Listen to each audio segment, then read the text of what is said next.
A Bitcoin conspiracy theory. If you're like me, you must be wondering why there is so much media obsession around Bitcoin even though its market cap is just $300 billion, which amounts to only about 1/3 the size of Apple Incorporated. And, more importantly, why the US government and Federal Reserve have become so enamored with cryptocurrencies. Up until now, the government has been reluctant to shut them down, despite the fact that they violate all anti-money laundering and know your customer regulations. After all, the government does not suffer terrorists and tax evaders very well, and will never relinquish control over the money supply without a strong fight. But for now, the powers that be have decided to give cryptocurrencies a bit of rope to hang themselves with. I'm not one to embrace conspiracy theories with alacrity, but I do believe the government is purposely orchestrating an environment where cryptocurrencies can thrive, albeit for a truncated period of time, but with a benevolent ulterior motive in store for the middle class. I believe governments are currently in the process of vetting the cryptocurrency space and using Bitcoin as its primary test case. Their goal is to allow the public to gain trust and familiarity with electronic currencies before crushing private cryptocurrencies altogether, then replacing them with one government-sanctioned Bitcoin, call it Fedcoin. This new Fedcoin would utilize a blockchain that is under the complete control of government and would replace all physical currency. In other words, banning physical dollars and all privately issued cryptocurrencies, and then impose a monetary system that is comprised of 100% electronic money, that is 100% controlled by the government. By doing so, it would eliminate the underground economy and allow the Fed to impose any level of negative interest rate that sees appropriate to accomplish its inflation goals, while also preventing the public from hoarding paper money in order to escape the loss of its purchasing power. Think about it. The government would be able to monitor every transaction on the new Fedcoin blockchain under the guise of being able to greatly diminish tax evasion, money laundering and terrorist funding activities. And yes, the government could easily accomplish this by first allowing the private sector to perfect the use of cryptocurrencies, as it fosters the public's widespread acceptance with digital money. Then, after a period of comfort is achieved, shutting down the cryptocurrency exchanges, thus eliminating most of its liquidity. Then, simply banning its use in all commerce. Both those measures would crush the value and utility of Bitcoin, despite its decentralized attributes. Since the currency aspect of Bitcoin requires all purchases to use a public application, it can also easily be seen by government regulators. Therefore, if the government were to impose fines and imprisonment for merchants accepting Bitcoin, its utility would then be relegated to the dark web. This evolution in currency makes perfect sense to governments in their long history of migrating away from gold-backed money.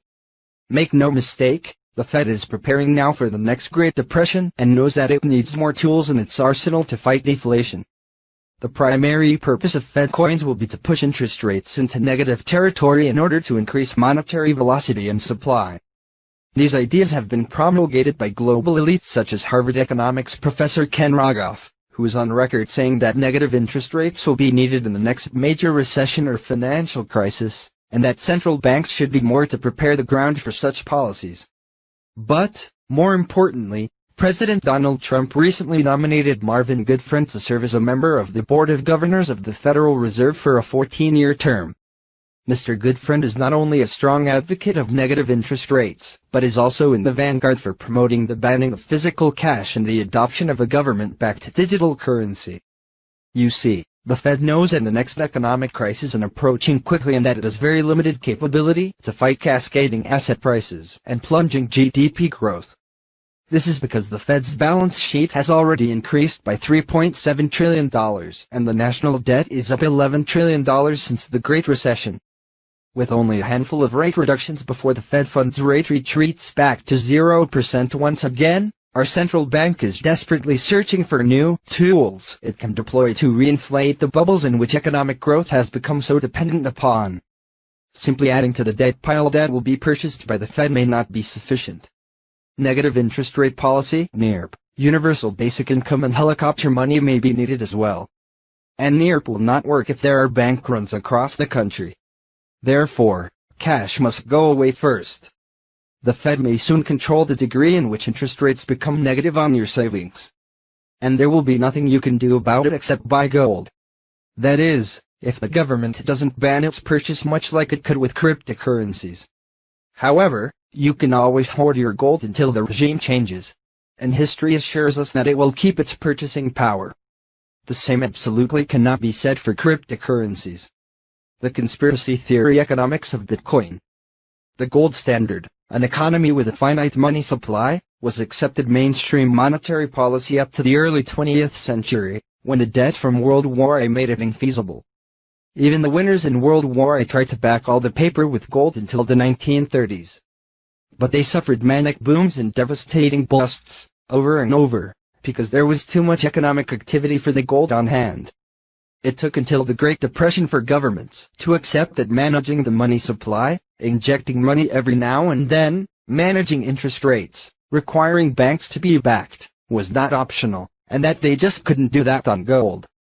Countries recovered from the Great Depression pretty much as they left the rigid gold standard behind, because managing your money supply works much better and is much more stable. A version of the gold standard lingered in the form of the Bretton Woods system until 1971, but rigid backing of currency with gold had been delivered the fatal blow by World War and then the Great Depression. But a standard mode of pseudoscience is to adopt and fervently defend a discarded idea, and gold bugs were no exception, ardently pushing the version of the gold standard that had just been demonstrated utterly inadequate to a functioning economy. The John Birch Society is an American far-right fringe group that has long claimed that inflation comes from central bank increase of the money supply. In fact, they try to redefine inflation to mean this, for the purpose of stealing value from the people, and that this is why the gold standard was abolished and the Federal Reserve founded. 1.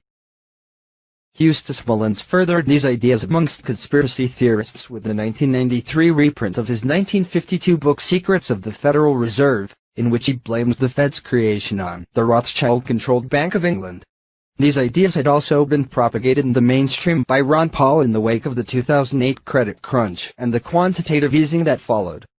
Though Paul isn't a fan of Bitcoin, he wants a return to actual gold after he abolishes the Fed. Two old ideologies come back when they fill a present desire, and there's an opening for them. So these claims, somewhere between incorrect and nonsensical, showed up full-blown in Bitcoin discussion. Proponents straight-facedly repeating earlier conspiracy theories as if this was all actually proper economics. Because if it is, then maybe they'll get rich for free.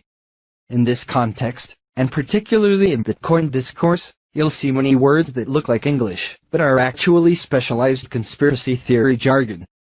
Liberty means only freedom from government. Tyranny means only government. Force and violence mean only government force and violence. Open societies is a code word for free market without regulations. Freedom means free market without regulations, and only that. Pure commodities, gold and silver, haven't done the job of money well for a few hundred years, and Bitcoin wants to be money but was set up to work like a commodity. Nakamoto put a strict limit on the supply of Bitcoins. There will only ever be 21 million BTC.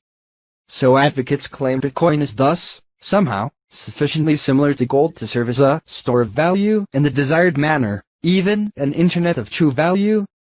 This is despite its extreme volatility making it almost useless as a store of value, and despite it being way harder to use as money than any currency should be, even for its few use cases. Bitcoin ideology bought into the entire Federal Reserve conspiracy package. The Fed is a plot to use inflation to steal value from the people and hand it to a shadowy cabal of elites who also control the government. The worldwide economy is in danger of collapse at any moment due to central banking and fractional reserve banking. Gold, Bitcoin, has intrinsic value that will protect you from this collapse. Advocates repackage and propagate these ideas almost verbatim, even when they almost certainly don't know who or where they trace back to. Conventional economics views inflation, a decline in money's purchasing power, as a phenomenon of consumer prices, consumer confidence, productivity, commodity and asset prices, etc., which a central bank then responds to with monetary policy. Printing more money can cause inflation, but it's not the usual cause. The conspiracy theorist view is that it's the central bank intervention causing the inflation. Bitcoin ideology assumes that inflation is a purely monetary phenomenon that can only be caused by printing more money, and that Bitcoin is immune due to its strictly limited supply. This was demonstrated trivially false when the price of a Bitcoin dropped from $1,000 in late 2013 to $200 in early 2015 - 400% inflation, while supply only went up 10%. Nakamoto's 2008 white paper alluded to these ideas, but the 2009 release announcement for Bitcoin 0.1 states them outright. 3. The root problem with conventional currency is all the trust that's required to make it work. The central bank must be trusted not to debase the currency, but the history of fiat currencies is full of breaches of that trust. Banks must be trusted to hold our money and transfer it electronically, but they lend it out in waves of credit bubbles with barely a fraction in reserve. We have to trust them with our privacy, trust them not to let identity thieves drain our accounts. Their massive overhead costs make micropayments impossible. Bitcoin failed at every one of Nakamoto's aspirations here. The price is ridiculously volatile and has had multiple bubbles. The unregulated exchanges, with no central bank backing, front-run their customers, paint the tape to manipulate the price, and are hacked or just steal their users' funds. And transaction fees and the unreliability of transactions make micropayments completely unfeasible. Because all of this is based on crank ideas that don't work.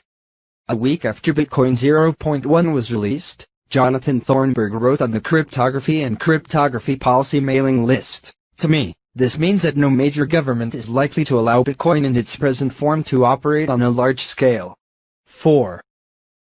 In practice, governments totally did, and treated it like any other financial innovation, gave it room to run, make it very clear that regulation still applies, gave it a bit